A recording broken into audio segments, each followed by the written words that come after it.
manager any longer. The manager said to himself, "What shall I do now? My master is taking away my job. I'm not strong enough to dig, and I'm ashamed to beg. I know what I'll do, so that when I lose my job here, people will welcome me into their houses." So he called in each one of his master's debtors. He asked the first, "How much do you owe my master?"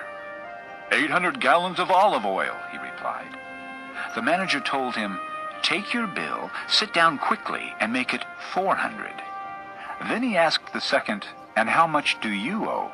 1,000 bushels of wheat, he replied. He told him, "Take your bill and make it 800. The master commended the dishonest manager because he had acted shrewdly. For the people of this world are more shrewd in dealing with their own kind than are the people of the light.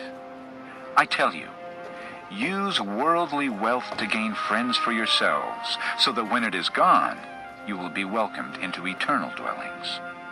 Whoever can be trusted with very little can also be trusted with much, and whoever is dishonest with very little will also be dishonest with much. So, if you have not been trustworthy in handling worldly wealth, who will trust you with true riches? And if you have not been trustworthy with someone else's property, who will give you property of your own? No servant can serve two masters.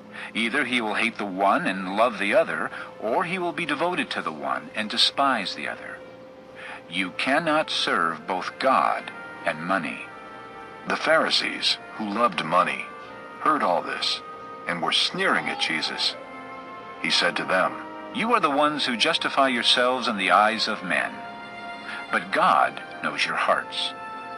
What is highly valued among men is detestable in God's sight." The law and the prophets were proclaimed until John. Since that time, the good news of the kingdom of God is being preached, and everyone is forcing his way into it. It is easier for heaven and earth to disappear than for the least stroke of a pen to drop out of the law. Anyone who divorces his wife and marries another woman commits adultery, and the man who marries a divorced woman commits adultery.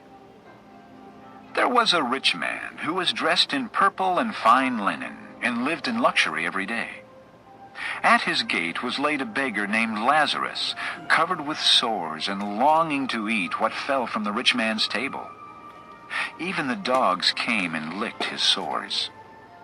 The time came when the beggar died, and the angels carried him to Abraham's side. The rich man also died and was buried. In hell, where he was in torment, he looked up and saw Abraham far away, with Lazarus by his side. So he called to him, "Father Abraham, have pity on me, and send Lazarus to dip the tip of his finger in water and cool my tongue, because I am in agony in this fire." But Abraham replied, "Son, remember that in your lifetime you received your good things, while Lazarus received bad things. But now he is comforted here, and you are in agony. And besides all this, between us and you a great chasm has been fixed, so that those who want to go from here to you cannot, nor can anyone cross over from there to us." He answered, "Then I beg you, Father,